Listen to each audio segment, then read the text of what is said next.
നമസ്കാരം, JB ജംഗ്ഷനിലേക്ക് സ്വാഗതം. മലയാള സിനിമയ്ക്ക് തൻ്റേതായ സംഭാവന നൽകി 5 പതിറ്റാണ്ടായി നിറഞ്ഞു നിൽക്കുന്ന മധുസാറായിരുന്നു കഴിഞ്ഞ ദിവസം നമ്മുടെ അതിഥി. തൻ്റെ സിനിമാ വഴിത്താരയിലൂടെ ഈ എപ്പിസോഡിലും മധുസാറ് സഞ്ചരിക്കുകയാണ്.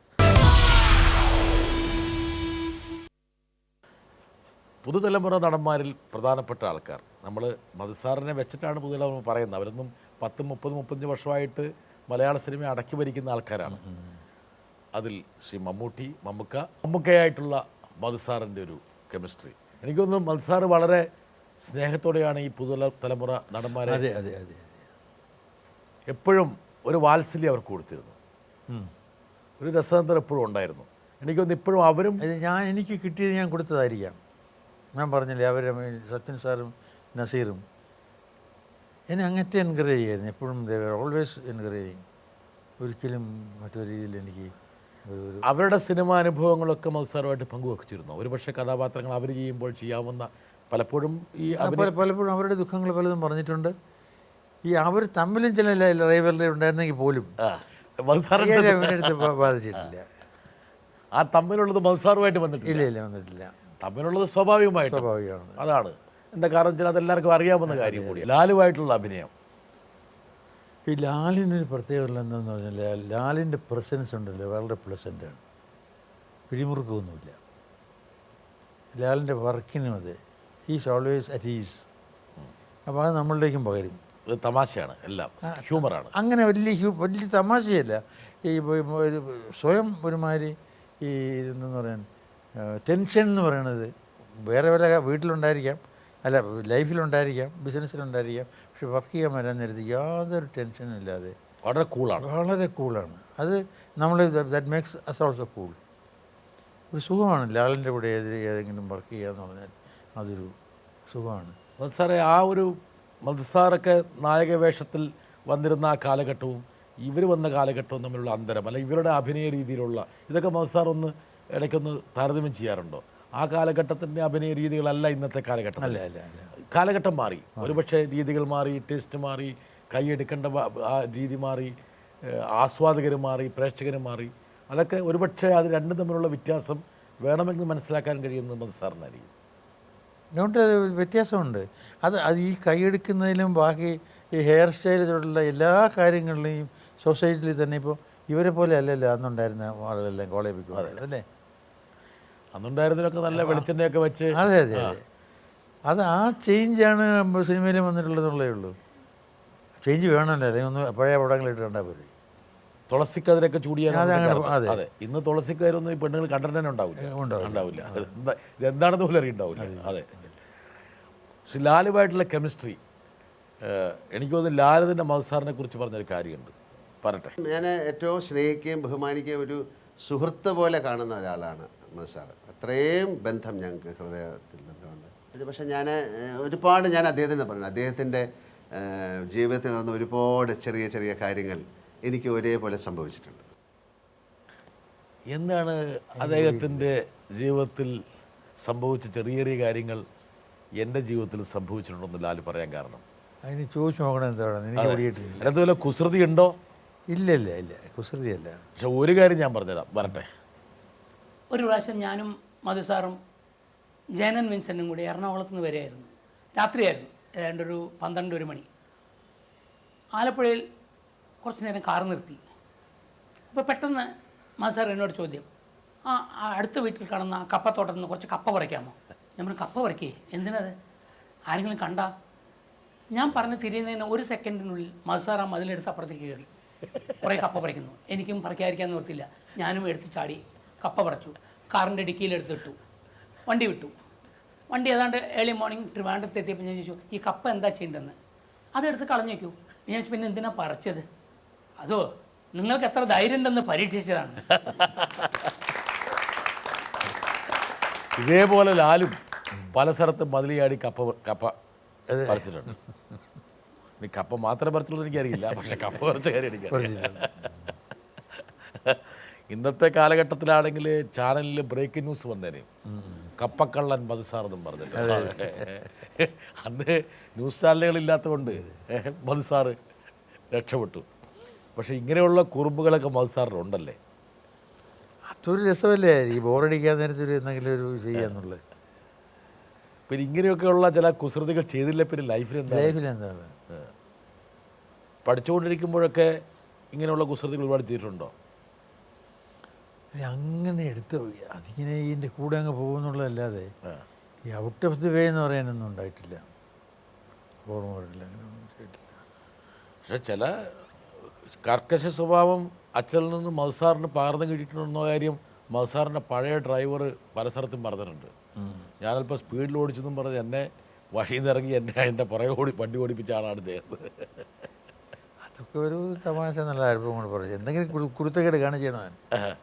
എന്താ വിദ്വാൻ ചെയ്തത്? ഇത് ഓർമ്മ പറഞ്ഞില്ല എനിക്ക് ഇതെങ്ങനെ ചെയ്തത്. സ്പീഡ് കൂട്ടി ഓടിച്ചു പോലും. പല പ്രാവശ്യം പറഞ്ഞ് സ്പീഡ് കുറച്ച് ഓടിക്കില്ല. അവസാനം വണ്ടി നിർത്തിച്ചിട്ട് മധുസാർ നടന്നു. ഇനി എൻ്റെ പുറകെ നീ വണ്ടി ഓടിച്ചാൽ എന്ന് പറഞ്ഞു.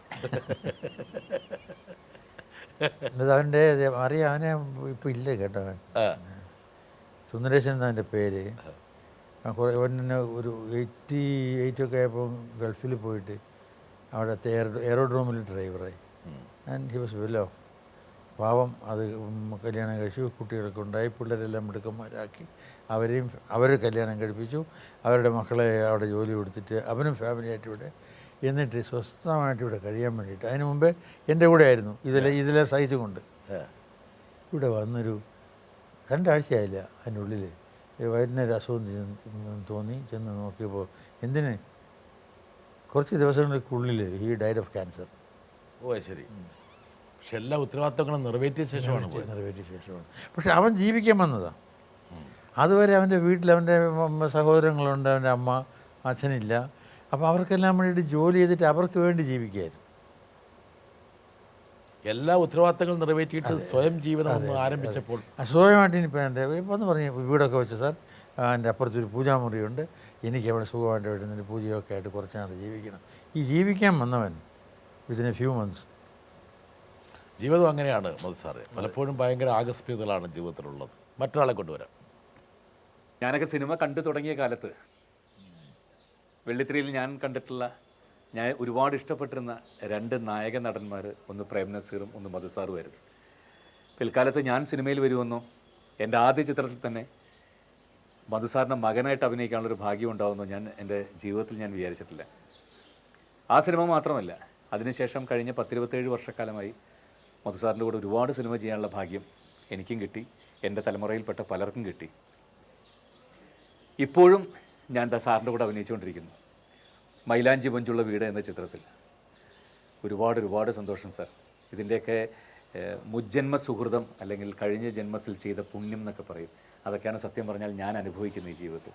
ഒരുപാട് സിനിമ ചെയ്തെന്നോ അല്ലെങ്കിൽ ഇത്രയും സിനിമകൾക്ക് എനിക്ക് ഇത് കിട്ടി, അല്ലെങ്കിൽ അംഗീകാരങ്ങൾ കിട്ടി, പൈസ കിട്ടി, പ്രശസ്തി കിട്ടി, ഇതിനേക്കാളൊക്കെ ഉപരി ഞാൻ എൻ്റെ ജീവിതത്തിൽ ഇതിനൊക്കെ വേറെ കാണുന്ന വാല്യൂസ് എന്ന് പറയുന്നത് നിങ്ങളോടൊപ്പം, നിങ്ങളെപ്പോലത്തെ മലയാള സിനിമ കണ്ട, ഇന്ത്യൻ സിനിമ കണ്ട, ലോക സിനിമ കണ്ട ലെജൻഡ്സ് നിങ്ങളുടെയൊക്കെ കൂടെ അഭിനയിക്കാൻ പറ്റിയെന്നുള്ളതാണ് എൻ്റെയൊക്കെ ജീവിതത്തിലെ മഹാഭാഗ്യം. ഇത് പറയുന്നതിനൊരു പ്രത്യേക കാരണമുണ്ട്. ഇങ്ങനെയൊരു പ്രേമം കുറെ കണ്ടുകൊണ്ടിരുന്നതിനാണ് ഞാൻ. ആദ്യത്തെ പടത്തിൽ തന്നെ പാർവതി ഹീറോയിനായിരുന്നു. വന്നതിൻ്റെ അടുത്ത ദിവസം പ്രേമം തുടങ്ങിയതാണ്. അപ്പോൾ ത്രൂ ഷൂട്ടിങ് ഈ പ്രേമരംഗങ്ങൾ ഇങ്ങനെ പോയി അച്ഛനായിട്ട് അഭിനയിക്കുകയും ലൈഫിൽ ഇങ്ങനെ പ്രേമരംഗം കാണുകയും ചെയ്തുകൊണ്ടിരുന്നു. അതുകൊണ്ട് ഞാൻ പിന്നീട് അവർ വിവാഹം കഴിക്കുന്ന സാറിന് 2ാമത്തെ ദിവസം തന്നെ ഒരു സ്പെല്ലിംഗ് മിസ്റ്റേക്ക് ഞാൻ വിളിച്ച് പറയുകയും ചെയ്തു. പറഞ്ഞോ? ഇത് കണ്ടപ്പോൾ മനസ്സിലായി. അതെ അതെ അതെ. പക്ഷേ ഈ വിദ്വാന് മധുസാറിനോടുള്ള സ്നേഹത്തിൽ എന്താ പറയുക, സ്നേഹാധിക്യം കൊണ്ട് മധുസാറിനെ പല രൂപത്തിലും അവതരിപ്പിക്കാറുമുണ്ട്. അത് കാണാറുണ്ടായിരുന്നു? ഇല്ല, ഉണ്ടെന്നറിയാം, ഞാൻ കണ്ടിട്ടില്ല. കണ്ടിട്ടില്ല? എന്നാൽ ശരി, പിടിച്ചോ.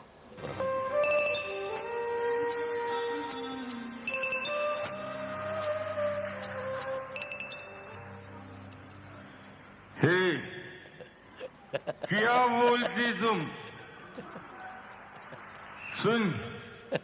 सुनिया ആരെങ്കിലും കണ്ടാല घूमेंगे फिरेंगे गाएंगे नाचेंगे ऐश करेंगे അത്രമാത്രം എനിക്ക് പറയണ്ടടാ പട്ടികളെ.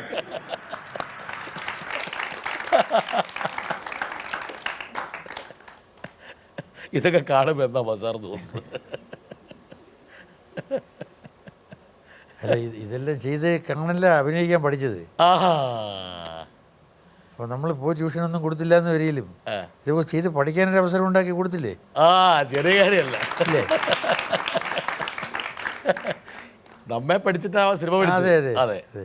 എന്തായാലും മസാറിനെയൊക്കെ നിരീക്ഷിച്ച് സിനിമ പഠിച്ചത് കൊണ്ട് ഇപ്പം നന്നായിട്ട് കഞ്ഞി കുടിച്ച് പോകുന്നുണ്ട്. എന്തായാലും മോശമായില്ല, ഇല്ല ഒരിക്കലും. ശിഷ്യം മോശമായില്ല. വരട്ടെ ഒരാളും കൂടി. സാറേ നമസ്കാരം. ഞാൻ സിനിമയിൽ സാർ എന്ന് വിളിക്കുന്നത് മധുസാറിന് മാത്രമാണ്. അതെന്താണെന്ന് എനിക്കറിയില്ല. ഇനി എന്നെക്കാളും മൂത്ത ആൾക്കാർ പലരും ഞാൻ ചേട്ട എന്ന് വിളിക്കാറുണ്ട്, പക്ഷെ സാർ എന്ന് വിളിക്കാറില്ല. സാറ് എന്ന് വിളിക്കുന്നതിൻ്റെ അർത്ഥം ഒരു അധ്യാപകനെ പോലെ ഞാൻ കാണുന്നു എന്നാണ്. എനിക്ക് ഒറ്റ കാര്യം മാത്രമേ ചോദിക്കാനുള്ളൂ. സാറിൻ്റെ അടുക്ക് ആരോ വേറെ ആരുമല്ല, സൗത്ത് ഇന്ത്യൻ ബാങ്കിൻ്റെ ചെയർമാൻ മിസ്റ്റർ ജോസഫ് സാർ അങ്ങോട്ട് ഒരിക്കൽ സംസാരിച്ചു കൊണ്ടിരുന്നപ്പോൾ മധുസാർ പറഞ്ഞു, അമ്മ എന്ന് പറഞ്ഞ സംഘടന നന്നായിട്ട് പോകുന്നുണ്ട്. ഇപ്പോൾ സാറും സംഘടനയുടെ പ്രസിഡൻ്റായിരുന്നു, അത് ഓർക്കണം. ശരിക്കും പറയുകയാണെങ്കിൽ അത് ഇന്നസെൻ്റ് കൊണ്ട് നടക്കുകയാണ് നല്ലത്, അല്ലെങ്കിൽ ഇത് ആകെ ചിന്ന ഭിന്നമായി പോകും എന്ന് പറഞ്ഞു. അപ്പോൾ എനിക്ക് അറിയേണ്ട ഒരു കാര്യം, എനിക്ക് മാത്രമല്ല മറ്റ് പലരും അറിയേണ്ട കാര്യം, ഇത് എന്തുകൊണ്ടാണ് അങ്ങനെ, എനിക്കുള്ളൊരു പ്രത്യേകത എന്താണ് എന്നൊന്ന് അറിഞ്ഞ. കാരണം ഇപ്പം ഞാൻ MP ആയി, ആ സമയത്തും MP ആയി ഇലക്ഷൻ നിൽക്കുന്ന സമയത്തും എന്നെ വന്ന് കണ്ടു, നമ്മൾ തമ്മിൽ ഞാൻ അനുഗ്രഹം വാങ്ങി. അപ്പോൾ അതിനൊക്കെ ശേഷമാണ് MP ആയത്. അപ്പോൾ ഇങ്ങനൊരു കാര്യം പറഞ്ഞപ്പോൾ അങ്ങനെയുള്ളൊരു കഴിവ് എനിക്ക് ഉണ്ട് ഇവരെയൊക്കെ ഇങ്ങനെ കൊണ്ടു നടക്കാൻ. അത് എന്തുകൊണ്ടാണ് എന്നൊന്ന് പറഞ്ഞാൽ എനിക്കൊരു സന്തോഷമുണ്ട്, ഒരു സമാധാനമുണ്ട്. ഒരു ബോൺ ഡിപ്ലോമാറ്റാണ് ഇന്നസെൻ്റ്. കാരണം പല തട്ടിലുള്ള ആൾക്കാരുണ്ടല്ലോ, കൊച്ചു ചെറിയ ജൂനിയർ ആർട്ടിസ്റ്റ് തൊട്ട് ഈ വലിയ സൂപ്പർ സ്റ്റാർ വരെയുള്ള ആളുകൾ, ടെക്നീഷ്യൻസ്. അപ്പോൾ ഇവരുടെ കൂടെ ഒക്കെ നിന്ന് സംസാരിക്കുമ്പോൾ അവരുടെ ഫ്രണ്ടാണെന്ന് തോന്നിക്കുക എളുപ്പമുള്ള കാര്യമല്ല. ഇപ്പോൾ ബാക്കി ഞങ്ങളുടെ ഫീൽഡിലുള്ള ഞാൻ ഇൻക്ലൂഡിങ് ഞാൻ ബാക്കിയുള്ള ആളുകളുടെ മുമ്പ് പോയിട്ട് സംസാരിക്കുമ്പം അവൻ ഈക്വലാണ്, എനിക്ക് ഈക്വലാണ് അവൻ എന്ന് അവൻ്റെ മനസ്സിൽ തോന്നത്തക്കവണ്ണം പെരുമാറാൻ നമുക്കറിയില്ല. അല്ലെങ്കിൽ ആ ഒരു കഴിവ് ദൈവം തന്നിട്ടില്ല. ഇന്നസെൻറ്റിന് ഈ ഒരു ഗുണമുണ്ട്. ഇപ്പം മമ്മൂട്ടിയുടെ അടുത്തോ അല്ലെങ്കിൽ ഏറ്റവും വലിയ പ്രൊഡ്യൂസർ എടുത്തോ, ഏറ്റവും വലിയ പുറത്തുള്ള ആളുകളെടുത്തോ, ഒരു മിനിസ്റ്റർ എടുത്തോ, അല്ലെങ്കിൽ പാർലമെൻറ്റിലോ പോയിട്ട് സംസാരിക്കുമ്പോൾ അതുപോലെ ഇറങ്ങി വരുമ്പോൾ അതിനെ നടി നിൽക്കുന്ന പിയൂണുണ്ടല്ലോ, അവൻ്റെ അടുത്ത് മുകളിൽ ചെന്നിട്ട് ചീഫ് മിനിസ്റ്ററുടെ സംസാരിച്ച പോലെ ഇയാളുടെ സംസാരിക്കാനും നമ്മുടെ ആളാണ് ഇന്നസെൻ്റ് എന്ന് തോന്നിക്കാനും ഉള്ളൊരു കഴിവുണ്ട്. അതൊരു ബൈബിൾ സിദ്ധിയാണ്. അത് ഭയങ്കര കഴിവാണ്, ഭയങ്കര ഭാഗ്യമാണ്. പ്രത്യേകിച്ച് ഈ അമ്മ എന്ന് പറഞ്ഞാൽ അതെ, ദുഷ്കരം പിടിച്ചൊരു സംഘടന, പിടിച്ച സംഘടനയാണ്. വലിയൊരു മൃഗശാലയാണ് അത്. അതെ അതെ, സിംഹവും കടുവയും അല്ലേ മത്സരം അനുഭവിച്ചാണല്ലേ? അതെ അതെ അതെ. അപ്പോൾ എൻ്റെ അടുത്ത് അങ്ങനെ സിംഹമായിട്ട് കടിച്ച, സത്യം പറഞ്ഞ് ഞാൻ 2-3 വർഷമായിരുന്നപ്പോൾ എല്ലാവരും അങ്ങനെ അവരെ കാണാൻ നേരത്തെല്ലാം സുഖമാണ്, പക്ഷെ ആരും അങ്ങനെ കയറിയിട്ടൊരു കോഓപ്പറേഷൻ ഉണ്ടായിരുന്നില്ല. എതിരായിട്ടൊന്നും ചെയ്യുകയോ സ്നേഹക്കുറവ് കാണിക്കുകയോ പ്രവർത്തിക്കാതിരിക്കുക എന്നുള്ളതല്ല, ഈ പ്രവർത്തിക്കാൻ വേണ്ടി മുമ്പോട്ട് വരിക, അഭിപ്രായങ്ങൾ പറയുക, ചെയ്യാൻ ഒത്തുകൂടുക, അങ്ങനെ ഒരു സംഗതിയില്ല. പക്ഷേ ഇന്നസെൻ്റ് വന്നതിന് ശേഷം എല്ലാവർക്കും ഇന്നസെൻ്റ് ഫ്രണ്ടാണെന്നൊരു തോന്നലുള്ള കാരണം എല്ലാവരും കോർത്തിറങ്ങിക്കൊണ്ടുള്ള കഴിവ്, അത് ഒരു വല്ലാത്ത ഒരു സിദ്ധിയാണത്. അത് ഞാൻ ഇനിയിപ്പോൾ ഇത് ഞാൻ നേരത്തെ പറഞ്ഞാണ്, ഇത് MP ആയി കഴിഞ്ഞപ്പോൾ ഇന്നസെൻ്റ് മാറുമല്ലോ, അങ്ങനെ വേറെ ആരെ ആക്കണമെന്ന് ആലോചിച്ചിട്ട് എനിക്കൊരു സെക്കൻഡ് മാൻ ഇനിയും കിട്ടിയിട്ടില്ല.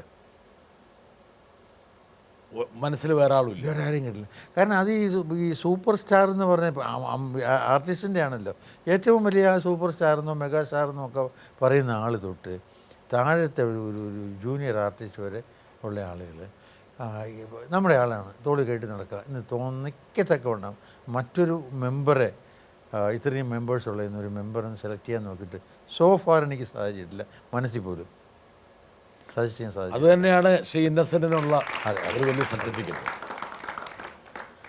മസാറിൻ്റെ ജീവിതരേഖയിലെ ഒരു പക്ഷേ നമ്മൾ ചർച്ച ചെയ്യേണ്ട ഒരു വിഷയമാണ്. എന്തായാലും ആ ഒരു വിഷയത്തെക്കുറിച്ച് പ്രതിപാദിക്കാൻ വേണ്ടിയിട്ട് ഒരാൾ വരുന്നുണ്ട്. സാറ് എത്രയോ വർഷമായിട്ട് ഈ ഫീൽഡിൽ ഉള്ള ആളാണ്. ഒരുപാട് സിനിമകളിൽ അഭിനയിച്ച് ഒരുപാട് സിനിമകൾക്ക് സംവിധായകനായും പ്രൊഡ്യൂസറായും പല നിലകളിൽ പ്രവർത്തിച്ചിട്ടുണ്ട്. എന്നാലും സാറിന് വേണ്ട രീതിയിൽ മലയാള സിനിമ സാറിന് അംഗീകരിച്ചിട്ടില്ലെന്നാണ് ഞാൻ വിചാരിക്കുന്നത്. കാരണം ഈവൻ പത്മശ്രീ പോലും വളരെ ലേറ്റായിട്ടാണ് വന്നത്.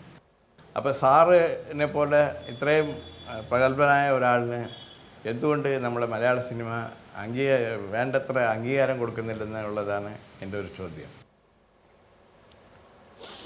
ക്യാമറാമാൻ രാമേന്ദ്ര ബാബു അല്പം ബുദ്ധിമുട്ടുള്ള ചോദ്യമാണ്. പക്ഷേ എങ്കിൽ പോലും ഇല്ലില്ല, വേണ്ടത്ര അംഗീകാരം കിട്ടിയിട്ടില്ലെന്ന് ഇദ്ദേഹം പറയുന്നത് തന്നെ ഒരു വലിയ അംഗീകാരമാണ്. എന്നെ സംബന്ധിച്ചിടത്തോളം സത്യത്തിൽ അംഗീകാരം കിട്ടിയിട്ടില്ലെന്ന് എനിക്ക് ഇതുവരെ തോന്നിയിട്ടില്ല. ഞാൻ അർഹിക്കുന്നതിൽ കൂടുതൽ കിട്ടിയിട്ടുണ്ട് എന്ന് വിശ്വസിക്കുന്നവരാണ് ഞാൻ. വെറുതെ തൊണ്ടയ്ക്ക് മുകളിൽ പറയല്ല. ഞാൻ പലപ്പോഴും ആലോചിക്കുമ്പോൾ ഈ മനുഷ്യൻ എന്തെങ്കിലുമൊക്കെ നേടണം, ഏതെങ്കിലും രീതിയിലൊക്കെ ആയിത്തീരണം എന്നുള്ള ഒരു സ്വപ്നവും ഒരു പ്ലാനിങ്ങും ഒക്കെ അറിയാതെ തന്നെ ഉണ്ടായി പോകുന്ന ഒരു 23 വയസ്സിന് മുമ്പാണ്, ഇല്ലേ? അതെ. അതിനുശേഷമുള്ള പ്രവൃത്തി അത് ഇതൊക്കെ ആയിരിക്കാം. പക്ഷെ എനിക്കിതാകണം. അപ്പോൾ എൻ്റെ ഇപ്പോഴത്തെ സ്ഥിതി സംബന്ധിച്ചിടത്തോളം ഞാൻ അന്ന് എന്തൊക്കെയാണോ ആവണമെന്ന് ആഗ്രഹിച്ചിരുന്നത് അതൊക്കെ കടന്നിടുന്ന എവിടെയോ അതിൻ്റെയൊക്കെ മുകളിൽ പോയി. അപ്പോൾ പിന്നെ എനിക്കൊന്നും കിട്ടിയില്ല, തന്നില്ല എന്നെങ്ങനെ ഞാൻ അങ്ങനെ വിശ്വസിക്കുന്നത്? അല്ല, അത് മധുസാറിൻ്റെ മനസ്സിൻ്റെ വലിപ്പം കൊണ്ടാണ് ഇങ്ങനെ പ്രതികരിക്കുന്നത്. ഒരുപക്ഷെ മധുസാറിനെ സസൂക്ഷ്മം നോക്കിക്കാണുന്ന, വിലയിരുത്തുന്ന, മധുസാറിൻ്റെ സംഭാവനകളെ തുലനം ചെയ്ത് നോക്കുന്ന ഒരു വ്യക്തിക്ക് വേണമെങ്കിൽ ഇതുപോലെ വേണമെങ്കിൽ ഒരു ചോദ്യം ചോദിക്കാം, പ്രതികരിക്കാം. എന്താ കാരണം എന്ന് വെച്ചാൽ, ഇപ്പം പത്മശ്രീ സംബന്ധിച്ചൊരു വിവാദം ഉണ്ടായി. എന്തുകൊണ്ട് പത്മശ്രീ ഇത്ര വൈകി എത്തി എന്നുള്ളൊരു ചോദ്യം വന്നപ്പോൾ ആ ചോദ്യത്തോട് അനുകൂലമായി പ്രതികരിക്കാനാണ് മലയാളികൾ ആഗ്രഹിച്ചത്. ഒരുപക്ഷെ ഒരു പത്മശ്രീ എന്നുള്ള ആ ബഹുമതിയേക്കാൾ ഉയർന്ന ഒരു തലത്തിലാണ് സാർ നിൽക്കുന്നത്. പക്ഷേ സാറിൻ്റെ മനസ്സിൻ്റെ വലിപ്പം കൊണ്ടും എല്ലാം സംതൃപ്തം എന്നുള്ളൊരു നിലപാട് കൊണ്ടും സാറിനും തോന്നിയിട്ടില്ലെന്ന് എനിക്ക് തോന്നിയിട്ടില്ല. അത് ഇത് കിട്ടിക്കഴിഞ്ഞതിന് ശേഷവും എന്തോ കിട്ടിയെന്നും തോന്നണില്ല. കിട്ടിയോണ്ടൊരു വ്യത്യാസമില്ല. അല്ല, ഒരു വ്യത്യാസമില്ല. ഞാൻ തമാശയ്ക്ക് പറയാറുണ്ട്, ഈ വല്ല വായനശാലയിലൊക്കെ ഉദ്ഘാടനത്തിന് പോകുമ്പോൾ ഒരു 10 കൊല്ലം മുമ്പും 15 കൊല്ലം മുമ്പും ഒക്കെ പോകാൻ നേരത്തെ ഇവരറിയാതെ ഈ പത്മശ്രീ മധു നടിച്ചളയും. അപ്പോൾ അവർ പണ്ടേ തന്നു. അതെ, അവർ പണ്ടേ തന്നു അത്. അതെ. അപ്പോൾ ഞാൻ വെറുതെ തമാശയ്ക്ക് പറയും, ഈ വളരെ സീരിയസ് ആയിട്ടല്ല, ഇങ്ങനെ ഇതിനകത്ത് പത്മശ്രീ എന്ന് അറിയിച്ചുകൊണ്ട് ഞാൻ പത്മശ്രീ ഒന്നുമില്ല, അങ്ങനെ ഒരു ചീത്ത പേര് എനിക്ക് ഇതുവരെ ഉണ്ടായിട്ടില്ല. അല്ല, അങ്ങനെ അത് കേട്ടിട്ടായതോ വിദ്വാൻ അവിടെ നിന്ന് ഓപ്പറേറ്റ് ചെയ്തിട്ടാണ് തന്നത്. ഒരു ചീത്തപ്പേര് ഇരിക്കട്ടെ വെച്ചിട്ട്. എന്നാലും സാറേ, എനിക്ക് തോന്നുന്നത് ഒരു കലാകാരൻ നിലയിൽ 50 വർഷം കഴിയുമ്പോഴും മലയാള സിനിമയിലും അഭിനയ രംഗത്തും നിലനിൽക്കാൻ കഴിയുന്നു എന്നുള്ളതാണ് ഏറ്റവും വലിയ ബഹുമതിയും ഏറ്റവും വലിയ അതും തലമുറകൾ മക്കളുടെ കൂടെ അഭിനയിക്കുന്നു, മക്കളുടെ പേരക്കിടാങ്ങളുടെ കൂടെ അഭിനയിക്കുന്നു. എത്രയോ ഏജ് ഡിഫറൻസ് ഉള്ള ആൾക്കാരുമായിട്ട് ഈ പറഞ്ഞ സിനിമാ ലോകത്ത് ഇപ്പോഴും അഭിനയിക്കാൻ കഴിയുന്നുള്ളതാണ് ഒരു കലാകാരൻ്റെ, എനിക്കൊന്ന് അതായിരിക്കും ഏറ്റവും പ്രധാനപ്പെട്ട ഒരു വരട്ടെ. എനിക്ക് സാറിനോട് ചോദിക്കാനുള്ള ചോദ്യം വളരെ ചെറിയൊരു കാര്യമാണ്. ഏത് നിമിഷവും എങ്ങനെയും നമ്മളെ എന്താ പറയുക, ഒരുപക്ഷെ അസംതൃപ്തരോ അല്ലെങ്കിൽ നമ്മളെ രോഷാകുലരോ ആക്കണമെന്ന് കരുതുന്ന ഒരു വലിയ സമൂഹം ജീവിക്കുന്ന ഒരു സിനിമാ രംഗത്താണ് നമ്മളെല്ലാം പ്രവർത്തിക്കുന്നത്. അവിടെ സാറ് വർഷങ്ങളായിട്ട് സിനിമയിൽ നടനായിട്ട് നിൽക്കുന്നു, സംവിധായകനായിട്ട്, സ്റ്റുഡിയോ ഓണറായിട്ട്, പിന്നെ ഇതെല്ലാം കഴിഞ്ഞിട്ട് സാറ് പതുക്കെ കാലം മാറുന്നതിനനുസരിച്ച് സീരിയലുകളിൽ ഇപ്പോഴും സാറ് ഈ പറഞ്ഞ കണക്ക് ചുണ്ടിൻ്റെ ഒരു മൂലയിൽ എല്ലാവർക്കും ഇഷ്ടപ്പെടുന്ന കൊച്ചു സീരിയൽ സംഘടിപ്പിച്ചുകൊണ്ട് ഒരു ചിത്രശലഭം പോലെ ഇങ്ങനെ പറന്ന് നടക്കുകയാണ്. സാറിൻ്റെ പ്രായം ഞാൻ വിശ്വസിക്കില്ല. എങ്ങനെയാണ് സാർ ഈ സമൂഹത്തെ ഇങ്ങനെ കയ്യിലിട്ട് രസകരമായിട്ട് ഇങ്ങനെ കൈകാര്യം ചെയ്യുന്നതെന്നുള്ള കാര്യം എനിക്കും എന്നെപ്പോലെ ബുദ്ധിമുട്ടുന്ന മറ്റുള്ളവർ കൂടി പറഞ്ഞു കൊടുത്താൽ വളരെ സന്തോഷമായിരിക്കും. ഈ പറഞ്ഞതുപോലെ ഒക്കെയാണെന്ന് ഞാനെന്ന് എനിക്കറിയാൻ പാടില്ല. ഞാൻ മനഃപൂർവ്വം ഒന്നും അതിന് വേണ്ടി ചെയ്തിട്ടുമില്ല. അപ്പോൾ പിന്നെ ഉത്തരം ഞാൻ എങ്ങനെ കൊടുക്കുക? പക്ഷേ ഒരു തിരിച്ചറിവ് ഇപ്പം സാറിനുണ്ടായി. എനിക്ക് ഒരു തിരിച്ചറിവ് ഉണ്ടാക്കി. ഒരുപക്ഷെ ഈ പരിപാടിയിൽ നിന്ന് ഒരുപാട് തിരിച്ചറിവുകൾ സാറിന് കിട്ടും. എന്താ കാരണം വെച്ചാൽ സാറിനെ കുറിച്ച് ആരൊക്കെ എന്തൊക്കെ പറയുമ്പോൾ ഒരുപക്ഷെ അത് അവർക്കൊന്നും നേരിട്ട് പറയാൻ പറ്റിയിട്ടുണ്ടാവില്ല. ഇതിന് കൂടെ തന്നെ വരേണ്ട ഒരാളുണ്ട്. വരട്ടെ. ഹലോ അപ്പൂപ്പ. എനിക്ക് അപ്പൂപ്പനെ പറ്റി ഒരുപാട് അഡ്മിറേഷനും അതിശയവും തോന്നിയിട്ടുള്ള കാര്യം എന്ന് പറഞ്ഞാൽ, അപ്പൂപ്പൻ തന്നെ കമ്പ്യൂട്ടർ ഓടിച്ചു, ഫേസ്ബുക്കിൽ വളരെ ആക്റ്റീവാണ്, പുറത്തുള്ള അപ്പൂപ്പൻ്റെ ഫ്രണ്ട്സുമായിട്ട് സ്കൈപ്പിൽ വീഡിയോ ചാറ്റ് ചെയ്യുന്നത് ഞാൻ കണ്ടിട്ടുണ്ട്. വാട്സാപ്പിലൊക്കെ എന്നെക്കാട്ടിലും തന്നെ ആക്റ്റീവാണ്. എൻ്റെ ഏജ് ഗ്രൂപ്പിലുള്ള ആൾക്കാരെക്കാട്ടിലും തന്നെ അപ്പൂപ്പൻ വളരെ ടെക് സാവി ആയിട്ട് എനിക്ക് തോന്നിയിട്ടുണ്ട്. അപ്പോൾ എനിക്കറിയേണ്ട ഇതെങ്ങനെ തുടങ്ങി? അപ്പൂപ്പൻ്റെ ഒരു ഇൻട്രസ്റ്റ് ആണോ, കഴിവാണോ, ഒരു ഡിറ്റർമിനേഷൻ ആണോ? ഇതെങ്ങനെ സാധിച്ചു? പേരക്കിടാവാണ്, വളരെ വേണ്ടപ്പെട്ട മധുസാറിൻ്റെ സുഹൃത്താണ്. പക്ഷെ ചില അപകടകരമായ കാര്യങ്ങൾ പറഞ്ഞിട്ടുണ്ട്. പലരുമായിട്ട് സ്കൈപ്പിൽ ഇങ്ങനെ ഇപ്പം സംസാരിച്ചുകൊണ്ടിരിക്കുകയാണ്. വാട്സപ്പ് നന്നായിട്ട് ഉപയോഗിക്കുന്നുണ്ട്. ശരി, വരട്ടെ. അല്ല, ഇത് തുടക്കം അവനറിയാൻ പാടില്ലാഞ്ഞിട്ടാണ് ഞാൻ ഇത് വേണം. അതായത് കാണുമ്പോൾ സൊസൈറ്റിയിൽ എല്ലാവരും യൂസ് ചെയ്യും, കമ്പ്യൂട്ടറും അത് ഇതൊക്കെ കൊച്ചു പിള്ളേർ വരെ എല്ലാവരും യൂസ് ചെയ്യാൻ നേരം നമ്മൾ ശകലം ഇതിൻ്റെ പുറകെ നടന്നിട്ട് നേരെ ഒന്നും മനസ്സിലാക്കാൻ സാധിക്കാതെ പോയി. അപ്പോൾ അതൊരു കുറവല്ലേന്ന് എനിക്ക് തോന്നി. ഇയേഴ്സ് ബാക്ക് 10-15 വർഷത്തിന് മുമ്പുള്ള കാര്യം പറയുന്നു. ഞാൻ എന്നിട്ട് ഇതിന് എന്താ ഒരു മാർഗം എന്ന് പറഞ്ഞാൽ രണ്ടും കൽപ്പിച്ച് ടാൻഡം കോവാലേഷൻ ചെന്ന് കണ്ടിട്ട് I join there S A student. അതൊരു അസാമാന്യ ധൈര്യമാണ്. ആൻഡ് ഡു എൻ്റെ അടുത്തിരുന്ന പയ്യനുണ്ടല്ലോ, അവന് 14 വയസ്സേ ഉള്ളൂ.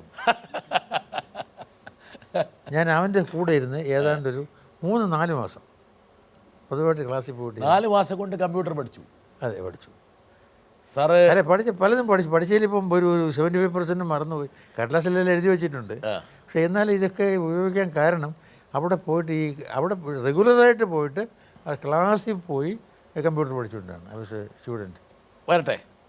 എനിക്ക് ഭയങ്കര കൗതുകം തോന്നിയിട്ടുള്ള ഒരു കാര്യം എന്താണെന്ന് വെച്ചാൽ അച്ഛൻ്റെ കൂട്ടുകാരിലൊരു വളരെ നല്ല ശതമാനം ആൾക്കാരും ചെറുപ്പക്കാരാണ്. ഒരുപാട് ടീനേജേഴ്സ് ഉണ്ട്, അല്ലെങ്കിൽ 20s ആൾക്കാർ. അവരുമായിട്ട് വളരെ കംഫർട്ടബിളാണ് അച്ഛൻ. അവർ തിരിച്ചും. എനിക്ക് ചോദിക്കാനുള്ളത്, എങ്ങനെയാണ് ഇത് സാധിക്കുന്നത്? നമ്മൾ സാധാരണ ജനറേഷൻ ഗ്യാപ്പ് എന്നൊക്കെ പറയും, പക്ഷേ ഇത്ര ഈസി ആയിട്ട് യങ്സ്റ്റേഴ്സുമായിട്ട് എങ്ങനെയാണ് കണക്ട് ചെയ്യുന്നത്? അത് മനസ്സിൻ്റെ ചെറുപ്പം കൊണ്ടാണോ? ഇത് സത്യമായി സാധിക്കുന്നത് എന്താണെന്ന് പറഞ്ഞാൽ നമ്മൾ എന്തിനാണ് ഈ പ്രായം നോക്കണേ? എന്ത് ചെയ്യുന്നു, എന്ത് സംസാരിക്കുന്നു, എന്ത് അറിവുണ്ട്, അല്ലെങ്കിൽ എന്ത് ചെയ്യാൻ ആഗ്രഹിക്കുന്നു, അല്ലേ? അപ്പോൾ ഒരു അത് സംസാരിച്ച് നോക്കാൻ നേരത്ത് ഏതാണ്ട് നമ്മെപ്പോലെയോ അല്ലെങ്കിൽ അത് കൂടുതലോ ഒക്കെ കഴിവുള്ള അറിവുള്ള കുട്ടികളുണ്ട്. അത് ഈ വിജ്ഞാനമെന്ന് പറഞ്ഞാൽ അതിൽ സയൻസല്ല ഞാൻ ഉദ്ദേശിക്കുന്നത്. പക്ഷേ സാറേ, എന്താ കാരണം എന്ന് വെച്ചാൽ ഇതിനകത്തുനിന്ന് തെളിഞ്ഞു വരുന്നത്, ഇപ്പം ഞാനും ഇത് ചില കാര്യങ്ങൾ തിരിച്ചറിഞ്ഞുകൊണ്ടിരിക്കുകയാണ്. മസാറിൻ്റെ സ്വഭാവത്തെ ഞാൻ ഇവരിൽ നിന്നാണ് മനസ്സിലാക്കിക്കൊണ്ടിരിക്കുന്നത്. എന്താ കാരണം എന്ന് വെച്ചാൽ മകളുടെയും മരുമകൻ്റെ ഒപ്പമല്ല, പേരക്കിടാവിൻ്റെ ഒപ്പം പായാനുള്ള മനസ്സാണുള്ളത്. അങ്ങോട്ട് ആ റേഞ്ച് വലുതാക്കുകയാണ്.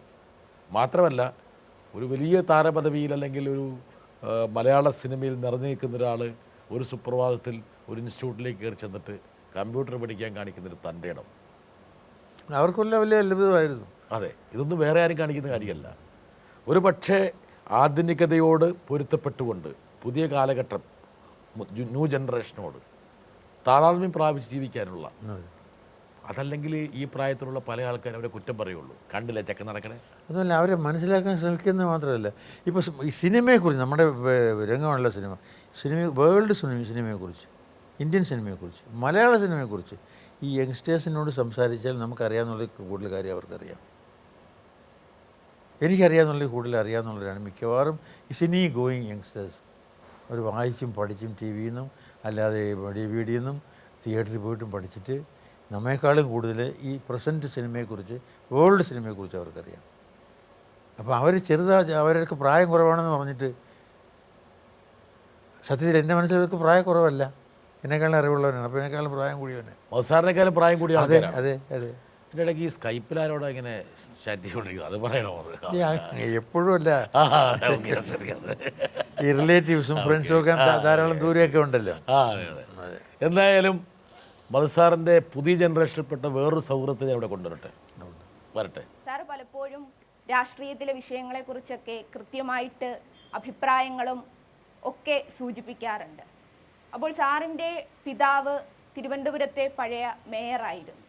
അപ്പോൾ ഒരു രാഷ്ട്രീയക്കാരനായ അച്ഛൻ്റെ നടനായ മകൻ എന്ന രൂപത്തിൽ ഏത് രൂപത്തിലാണ് അന്നത്തെ രാഷ്ട്രീയത്തെയും ഞാൻ ഉൾപ്പെടെയുള്ളവർ നിൽക്കുന്ന ഇന്നത്തെ കാലഘട്ടത്തിലെ രാഷ്ട്രീയ പ്രവർത്തനങ്ങളെയും അതിൻ്റെ രൂപമാറ്റവും ഒക്കെ ഏത് രൂപത്തിലാണ് സാറ് നോക്കിക്കാണുന്നതെന്ന് ഒരു ചോദ്യമാണ് ഞാൻ ചോദിക്കുന്നത്.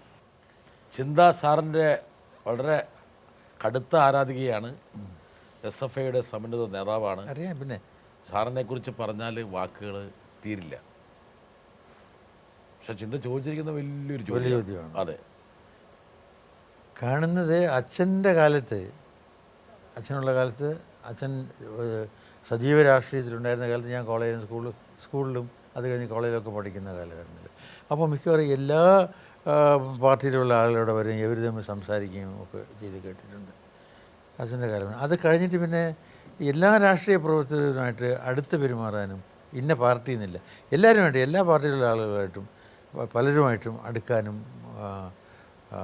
അവരുമായിട്ട് സംസാരിക്കാനും അവരെക്കുറിച്ച് മനസ്സിലാക്കാനും പാർട്ടിയെക്കുറിച്ച് അതിൻ്റെ പ്രവർത്തനങ്ങളെക്കുറിച്ചും മനസ്സിലാക്കാനുമുള്ള ഉള്ള പല അവസരങ്ങളും ഉണ്ടായി. ധാരാളം പഠിക്കാൻ സാധിച്ചു, മനസ്സിലാക്കാൻ സാധിച്ചു. അച്ഛനും അച്ഛൻ്റെ ഫ്രണ്ട്സും തൊട്ട് ഇങ്ങോട്ടുള്ള എല്ലാ രാഷ്ട്രീയക്കാരും. അവസാനം എനിക്കൊന്നും മനസ്സിലായി, ഇത് നമുക്ക് പറ്റിയതല്ല എന്ന്. ആരെങ്കിലും നിർബന്ധിച്ചോ സാറിനോട് രാഷ്ട്രീയത്തിൽ ഇറങ്ങാൻ വേണ്ടിയിട്ട്? ഇല്ല, അങ്ങനെ നിർബന്ധിച്ചിട്ടില്ല. ഇല്ല. ഇത് ജനങ്ങൾക്ക് വേണ്ടിയിട്ടുള്ളതാണല്ലോ.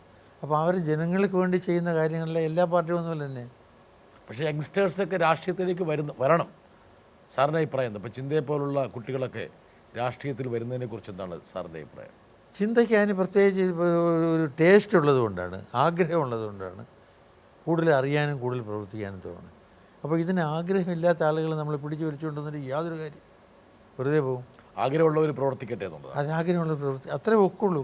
ഈ ആഗ്രഹം വരുന്നത് കഴിവിൽ നിന്നാണ്, ടേസ്റ്റിൽ നിന്നാണ്. ടേസ്റ്റ് ജന്മനാലുള്ളതാണ്, അതുള്ളവർക്ക് മാത്രമേ ഇങ്ങോട്ട് വരാൻ സാധിക്കൂ. അല്ലാത്തവർ വന്നു കഴിഞ്ഞാൽ ഫെയിലിയർ ആയിരിക്കും.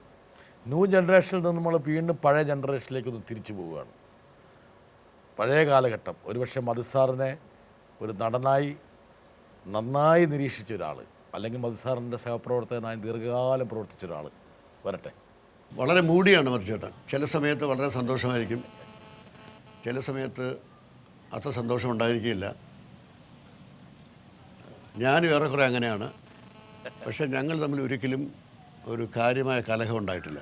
അപ്പോൾ എല്ലാം കൊണ്ടും എനിക്ക് എൻ്റെ ഒരു വലിയേട്ടനെ പോലെയാണ് മധുചേട്ടൻ. കാരണം എൻ്റെ ഏറ്റവും മൂത്ത ജ്യേഷ്ഠൻ അന്തരിച്ച പി വി തമ്പിയേക്കാൾ ഒരു വയസ്സിന് പ്രായക്കൂടുതലുണ്ട് മധുചേട്ടന്. അപ്പോൾ എൻ്റെ വലിയേട്ടനായിട്ടാണ് അദ്ദേഹത്തെ കാണുന്നത്. തമ്പി സാറുമായിട്ട് ഒരുപാട് സിനിമകളിൽ മധുസാറ് കൈകോർത്തു അല്ലേ? ഒരു പുതിയ സിനിമയിൽ ഇപ്പം ഉണ്ട്, പുതിയ സിനിമയിലുണ്ട്. ശാരദ ചേച്ചിയും മധുസാറും ആ സിനിമയിലുണ്ട്. എനിക്ക് അമ്മയ്ക്കൊരു താരാട്ട്. തമ്പി സാറിൻ്റെ ഒരുപാട് സിനിമകൾ, ഒരുപക്ഷെ മലയാളത്തിൽ നല്ലൊരു ഭാവുകത്വം സൃഷ്ടിച്ച സിനിമകൾ പ്രദാനം ചെയ്തൊരു വ്യക്തിയാണ് തമ്പി സാറ്. നല്ല പാട്ടുള്ള സിനിമകൾ, ഒരുപാട് സിനിമകൾ. ഈ സിനിമയുമായി ബന്ധപ്പെട്ട് ഒരാളെയും കൂടെ കൊണ്ടുവരണം നമുക്ക്. വയസ്സുകാലം മുതൽ മധുസാറിനെ കാണാറുണ്ട്. ഒരു എന്നാ പറയുന്ന വലിയ റെസ്പെക്റ്റും ഒരു നടനായിട്ട് കാണുന്ന.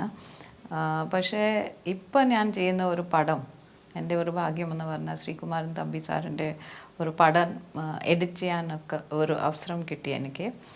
അതിൽ മധുസാറും ശാരദ ചേച്ചിയാണ് അഭിനയിക്കുന്നത്. ഇത്ര വർഷം കഴിഞ്ഞിട്ട് നിങ്ങൾ ഒരുമിച്ച് ഒന്ന് അഭിനയിച്ചപ്പോഴേ എന്തോ ആയിരുന്നോ ഒരു ഫീലിംഗ്? ഒരു വലിയ സന്തോഷം തോന്നിയത് അങ്ങനെ ഒരു അവസരം വന്നു കഴിഞ്ഞപ്പോൾ. പക്ഷെ മറ്റേ തോന്നിയത് ഈ അന്നുണ്ടായിരുന്ന ശാരദ വളരെ വ്യത്യസ്തമായിരിക്കുന്നു. വളരെ സ്മാർട്ടായിട്ട്, ശാരദ വളരെ വീക്കായിരിക്കുന്നു ഫിസിക്കലി. അപ്പോൾ അത് കണ്ടപ്പോൾ എനിക്ക് തോന്നുന്നു ഞാനും വീക്കാണോ എന്ന് എനിക്കൊരു തോന്നലുണ്ട്. റിയലി. അപ്പോൾ ഇത്ര ഒരുമിച്ചിങ്ങനെ എന്നെക്കാളും സ്മാർട്ടായിരുന്നു അവർ. വർഷങ്ങൾ കടന്നുപോയി.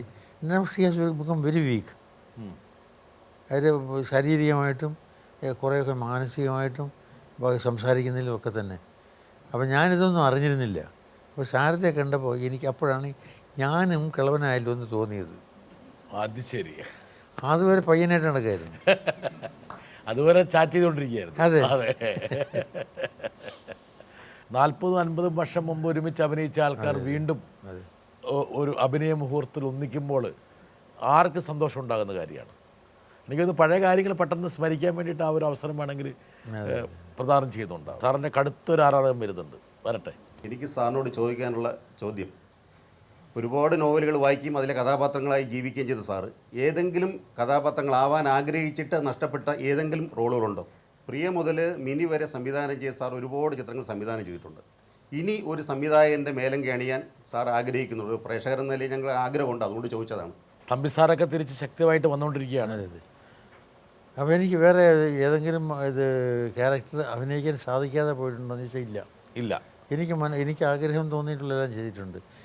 അങ്ങനെ ഇനി ഏതെങ്കിലും ഒരു ക്യാരക്ടർ തോന്നുകയാണെങ്കിൽ ഞാൻ അഭിനയിക്കും. അപ്പോൾ ആരും എടുത്തില്ലെങ്കിൽ ഞാൻ തന്നെ എടുക്കും. ഇത്രയല്ലേ ഉള്ളൂ. സിനിമാ സംവിധാനം മാറുന്ന കാലഘട്ടമനുസരിച്ചും പുതിയ അഭിരുചികൾ സൃഷ്ടിക്കാനും കഴിവുള്ള ഒരു സംവിധാനമാണ് മത്സാറ്. അതല്ലെങ്കിൽ ഒരു കാരണവശാലും മലയാള സിനിമയിൽ പല സിനിമകളും ഉണ്ടാവില്ലായിരുന്നു. അങ്ങനെയുള്ള ഒരു വ്യക്തിക്ക് ഒരു സിനിമ കൂടി ഒരുപക്ഷെ മനസ്സിൽ താലോലിക്കുന്ന ഒരു വിഷയത്തെ മുൻനിർത്തി ഒരു സിനിമ സംവിധാനം ചെയ്തുകൂടി. ഞാൻ ഈ ഇത് പറയുമ്പോൾ ഒരു കോൺട്രവേഴ്സിയാണ്, പക്ഷെ അത് നേരെ മനസ്സിലാക്കിയാൽ കോൺട്രവേഴ്സി ആവില്ല. എന്നെ സംബന്ധിച്ചിടത്തോളം ഈ പ്രൊഡ്യൂസർ എന്ന് പറയുന്നയാൾ ബാക്കി എല്ലാവരും മുകളിലാണ്. കാരണം ഹീ മേക്സ് ദി പിക്ചർ. അപ്പോൾ നടൻ അതിൻ്റെ അടുത്തത്, അതിൻ്റെ അടുത്തത്, അതിൻ്റെ അടുത്തതെന്ന് പറയുമ്പോൾ നടനായി, അത് കഴിഞ്ഞിട്ട് ഡയറക്ടറായി, പിന്നെ പ്രൊഡ്യൂസറാകുമ്പോൾ വീണ്ടും ഡയറക്ടറായിട്ട് പോയിട്ടുള്ള ആവശ്യമില്ല. പ്രൊഡ്യൂസറുടെ പദവിയിൽ ഇരുന്ന ആളാണ്. അതെ, പ്രൊഡ്യൂസറിന് കാശ് മുടക്കുന്ന ആളല്ല. The real producer. അത് ഈ ഡയറക്ടർ മുറ്റിയാണ് പ്രൊഡ്യൂസറാണ് എന്നെ സംബന്ധിച്ചിടത്തോളം. പദവി കഴിഞ്ഞു. അത് കഴിഞ്ഞിട്ട് ഇനി സിനിമയിൽ വേറൊരു പദവി ഇല്ല. കാരണം ഇപ്പോൾ ഞാൻ പ്രൊഡ്യൂസറാണെന്ന വരിയിൽ എല്ലാവർക്കും അവരുടെ വർക്കേഴ്സിന് അവരുടെ എല്ലാം ഫ്രീഡം കൊടുത്തുകൊണ്ട് everything will be washed by me. അത് ഞാൻ പറയുന്നത് എനിക്ക് ഇഷ്ടപ്പെടാത്തത് വീണ്ടും ചെയ്യേണ്ടി വരും, റീടേക്ക് ചെയ്യേണ്ടി വരും, ഈ തിരുത്തേണ്ടി വരും, ഇല്ലേ? അപ്പോൾ ഇതൊക്കെ ബാക്കി സ്റ്റോറി റൈറ്റർ ആയിക്കോട്ടെ, റൈറ്റർ ആയിക്കോട്ടെ, എൻ്റെ സ്ക്രിപ്റ്റ് റൈറ്ററോ ഡയലോഗ് റൈറ്റർ ആയിക്കോട്ടെ, പിന്നെ അതിൻ്റെ ക്യാമറാമാൻ ആയിക്കോട്ടെ, എഡിറ്റർ ആയിക്കോട്ടെ, ഡയറക്ടർ ആയിക്കോട്ടെ, the man who takes the shots ആയിക്കോട്ടെ. അപ്പോൾ ഇവർ മൂന്നുപേരും ചെയ്യുന്ന സംഗതി അതെല്ലാം സൂപ്പർവൈസ് ചെയ്തിട്ട് ഇതെല്ലാം കൂടെ ചെയ്യുന്ന ആളാണ് എൻ്റെ പ്രൊഡ്യൂസർ. അതിൽ കുറച്ച് കാശ് മുടക്കുന്ന ആളല്ല ഞാൻ. ആ കാശ് മുടക്കുന്ന ആളിനെ പ്രൊപ്പറേറ്റർ എന്ന് പറയാം, പ്രൊഡ്യൂസർ എന്ന് പറയാം. അല്ല, പറയാൻ ഒക്കില്ല. Is not a producer. അപ്പോൾ സാറിന് ആ ഒരു പദവി ഒരിക്കൽ കൂടി ആർജിക്കണമെന്ന് ആഗ്രഹമുണ്ടോ? ഇല്ലാതല്ല, ബട്ട് ഒരു ഒരു വളരെ ഇൻട്രസ്റ്റിംഗ് ആയിട്ടുള്ള വേണമെന്ന് തോന്നുന്ന ഒരു സബ്ജക്റ്റ് കിട്ടുകയാണെങ്കിൽ, ഈ നമ്മുടെ മനസ്സിൽ തട്ടുന്ന ഒരു സാധനം വന്നാൽ ഡെഫിനറ്റ്ലി ഞാൻ next day I will start working on it. അത് സാറിൻ്റെ ഈ ഒരു എന്താ പറയുക, ഒരു പക്ഷേ എന്തിനും പോരുന്ന ഒരു മനസ്സ്, അല്ലെങ്കിൽ എന്തും ചെയ്യാനുള്ള ഒരു പ്രായമാണ് ഇപ്പോഴും എന്നുള്ളൊരു ചിന്ത, ഇതാണ് മധു സാറിനെ വ്യത്യസ്തരാക്കുന്നത്. അതാണ് ബാലചന്ദ്ര മേനോൻ പറഞ്ഞത്, ഈ വലിയ ഇൻവേർട്ടർ കോമ, ഞാൻ അദ്ദേഹത്തിൻ്റെ ഭാഷയെ ഒരു ഒറ്റ മലയാള വാക്കിലേക്ക് പരിഭാഷപ്പെടുത്തിയാൽ, വലിയ ഉഡായിപ്പുകളുള്ള മലയാള സിനിമാ ലോകത്ത് യാതൊരു വിഷമവും ഇല്ലാതെ തന്മയത്വത്തോടെ സന്തോഷത്തോടെ ജീവിച്ചു പോകാൻ എന്തുകൊണ്ട് മധു സാറിന് കഴിയുന്നുള്ളത് ഈ ഒരു മനസ്സിൻ്റെ അവസ്ഥ കൊണ്ടാണ്. അല്ല, മനസ്സും ചുറ്റുപാടുകളും നമ്മുടെ വീട്ടുകാരും ഫ്രണ്ട്സും ഫിലിം ഇൻഡസ്ട്രിയിൽ നിന്ന് സത്യം പറഞ്ഞാൽ ഏതെങ്കിലും ഒരു ശത്രു ഉണ്ടോ എന്ന് ചോദിച്ചാൽ എനിക്ക് ആരെയും മനസ്സിൽ പോലും ചൂണ്ടിക്കാണിക്കാൻ സാധിക്കില്ല. സ്ഥായിയായ ഒരു ദേഷ്യം ഇല്ല.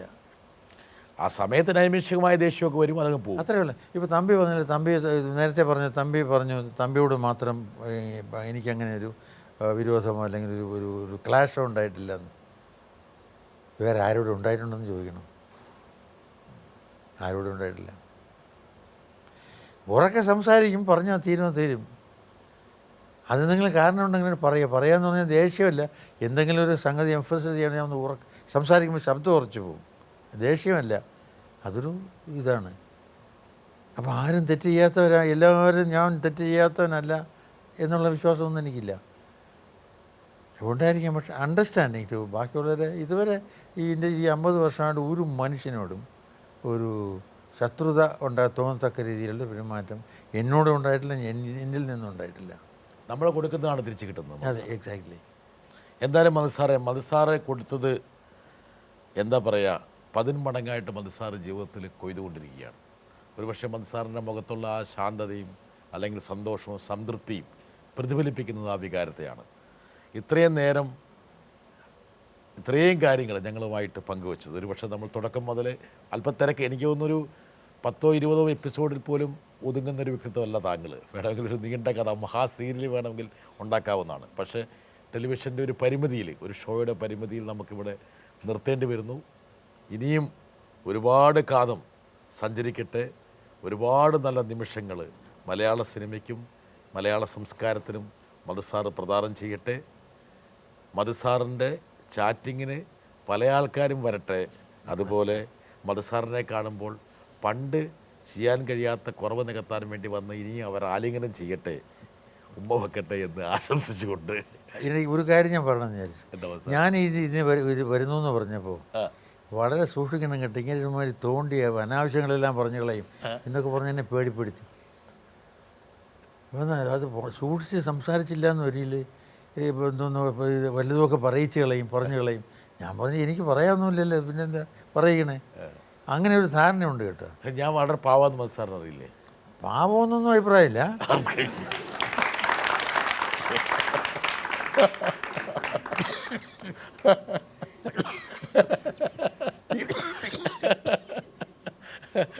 കള്ളം പറഞ്ഞുകൊണ്ടാണ് ഇപ്പോൾ ചുവന്നത്. മധുസാറെ, സ്വാഭാവികമായിട്ടും നമ്മളൊരു ഷോയിൽ ഒരു വ്യക്തിയുമായി ബന്ധപ്പെടുന്ന എല്ലാ കാര്യങ്ങളും നമ്മൾ ചോദിച്ചു പോകും. അപ്പോൾ ചില ചോദ്യങ്ങൾ ചിലപ്പോൾ വേണമെങ്കിൽ, പക്ഷേ ഇന്നേ വരെ അതിഥിയായി വന്ന ആൾക്ക് ഒരു വിമിഷ്ടവും ഉണ്ടായിട്ടില്ല. വേണമെങ്കിൽ കാണുന്നവർക്കായിരിക്കും വേണമെങ്കിൽ ചില വിമിഷ്ടങ്ങൾ ഉണ്ടായിരിക്കുന്നത്.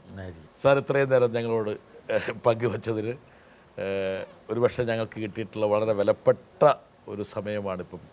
അല്ല, എനിക്ക് ഇവിടെ ഇരുന്നിട്ട് ബാക്കിയുള്ള ഇവരാരും എൻ്റെ വീട്ടിൽ വന്നൊന്നും പറയില്ലല്ലോ. അതെ, ഒരുമിച്ച് ഇത്രയും സ്നേഹിക്കുന്ന ആളുകളുടെ അവരുടെ സംസാരങ്ങൾ കേൾക്കാനും അത് എന്നെക്കുറിച്ച് കുറേയൊക്കെ മനസ്സിലാക്കാനൊരു അവസരം ഉണ്ടായത് ഐ കൺസിഡർ ഇറ്റ് വളരെ എന്താ പറയുക അപൂർവമായിട്ടുള്ള വളരെ വിലയുള്ള ഒരു അനുഭവമായിരുന്നു എനിക്കിപ്പോൾ കിട്ടി. സാറിൻ്റെ മുമ്പിൽ എനിക്ക് പ്രണാമം. എന്ന് വെച്ചാൽ വേറൊന്നും കൊണ്ടല്ല, എനിക്ക് സാറിനെ ഒരു അഭിമുഖത്തിലേക്ക് സന്നിവേശിപ്പിക്കാൻ വലിയ ബുദ്ധിമുട്ടാണ്. എന്താ കാരണം വെച്ചാൽ ഒരു അഭിമുഖത്തിൻ്റെ പരിധിയിൽ നിൽക്കുന്ന ഒരാളല്ല താങ്കൾ. എന്ന് വെച്ചാൽ അത്രത്തോളം സംഭാവനകൾ മലയാള സിനിമയിലും ജീവിതത്തിലും നൽകിയിട്ടുള്ള ആളാണ്. അതുകൊണ്ട് തന്നെ ഞാൻ വളരെ സൂക്ഷിച്ചാണ് ഈ പെരുന്തച്ഛനെ കൈകാര്യം ചെയ്യാൻ വേണ്ടി ആഗ്രഹിച്ചത്. പക്ഷേ എനിക്ക് വളരെ സംതൃപ്തി തോന്നുന്നു. എന്തുകൊണ്ടെന്ന് വെച്ചാൽ വേറൊന്നും കൊണ്ടല്ല, മധുസാറിൻ്റെ ആ ഹൃദയ നൈർമല്യം ഈ ഇൻ്റർവ്യൂവിൽ തുടക്കം മുതൽ അവസാനം വരെ പ്രതിഫലിക്കുന്നു. ഈ ഒരു സ്നേഹവും സാഹോദര്യവും എപ്പോഴും ഉണ്ടാകട്ടെ എന്ന് പ്രാർത്ഥിച്ചുകൊണ്ട് നിർത്തുന്നു. മധുസാറെ, ഇത് JB ജംഗ്ഷൻ 150ാമത്തെ എപ്പിസോഡ് തികയ്ക്കുകയാണ്. ഈ 150ാമത്തെ എപ്പിസോഡ് തികയ്ക്കുമ്പോൾ ഞങ്ങൾക്ക് കിട്ടാവുന്ന ഏറ്റവും യോഗ്യനായ ഒരു അതിഥി മധുസാർ മാത്രമാണ്. താങ്ക് യു സാറിന് പ്രത്യേകം.